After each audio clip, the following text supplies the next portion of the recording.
პოლნისის მუნიციპალიტეტის გამწვანების სამსახური კვლავ აქტიურად აგრძელებს დაკისრებული მოვალეობის შესრულებას. პოლნისის მუნიციპალიტეტის გამგეობის ინიციატივით ტყის ფონდში მომხდარ იყო განაშენიანება, სატყეო სააგენტო პროექტი დაამუშავა. მოახდინა ნიადაგის შესწავლა და შეირჩა ნერგების ის სახეობები, რომლებიც ბუნებრივ ტყესთან მაქსიმალურადაა მიახლოებული. მოხდა ნიადაგის შესწავლაც, ჯიშების შერჩევაც და ამ პრინციპით ხდება 3 ჰექტარზე ცოტა მეტია ტერიტორია დაახლოებით 16,000 ძირი დაირგვება ამ სეზონზე და შემდეგ სეზონზე ერთდროულად.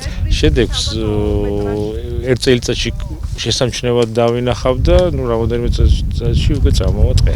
ტყის განაშენიანებისთვის უფრო მნიშვნელოვანია პატარა ნერგის დარგვა, რომელსაც გადაჩენის ძალიან მაღალი შანსია.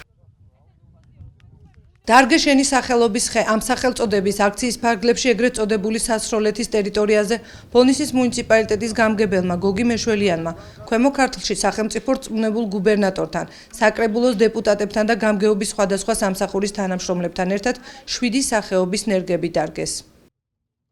ვაგრძელებთ უკვე ტრადიციად ქცეულ გამწვანების აქციებს.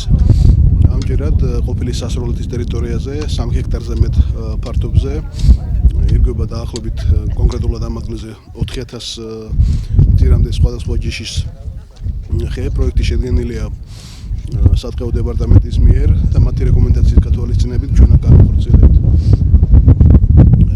არა მხოლოდ ამ ხეების დარგვას, ჩვენ უახლოეს პერიოდში შევისყიდით ამ ტერიტორიის გასარწყავიანების პროექტს და ყველა ჩვენს მიერ დარგული ენერგია უზრუნველყოფილი იქნება წვეთოვანი სარწყავი სისტემით.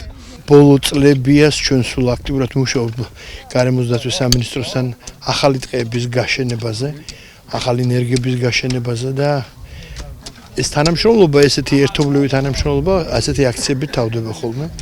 და მოხარული ვარ, რომ ფაქტობრივად აქ შემოიღობა საკმაოდ დიდი ფართი და მუნიციპალიტეტმა შეიძინა ნერგები, სხვადასხვა ის ენდემური ნერგები, რომელიც აქ ხარობს ძირითადად და ეს ალბათ ძალიან მალე იქნება გადაიქცევა ტყეთი. გამწვანების სამსახურის თანამშრომლებმა ყოფილი სასროლეთის ტერიტორიაზე 3 ჰექტარი მიწის ფართობის შემოღობეს და ფართო მასშტაბიან გამწვანების აქციაზე მისულ მოხალისეებს გამზადებული ორმოებით დაახვედრეს. მორწყვები და დანარჩენი ყველაფერი რაც შეეხება ენერგიის გახარებას გამწვანების სამსახურსა გაღებული და მაქსიმალურად ვეცდებით რომ გავახაროთ მაქსიმალური პროცენტულობით. დღევანდელი აქცია ნამდვილად არის ისტორიული მოვლენა, მე ასე ვთვლი და ალბათ ესეთ ის უმრავლესობა ადამიანებისა და ის რომ ახალგაზრდები ერთვებიან ეს მე ვთვლი რომ ვალდებულებაც არის ჩვენი რომ ჩვენ ჩავერთოთ და ჩვენს მომავალს, ჩვენს თაობას ასევე გავუმზადოთ, რა ვიცი, მომზადოთ ეკოლოგიურად სუფთა გარემო. ამ დღესვე ნერგები დაირგო მწვანე მომავლის ბაღშიც. აღნიშნულ ტერიტორიაზე გამწვანების აქცია გასულ წელსაც ჩატარდა და სარწყავი წვეთოვანი სისტემაც მოწყობილია. ნერგები დაირგო ასევე სოფელ ბალიჩი რიტუალების სახლის მიმდებარე ტერიტორიაზე.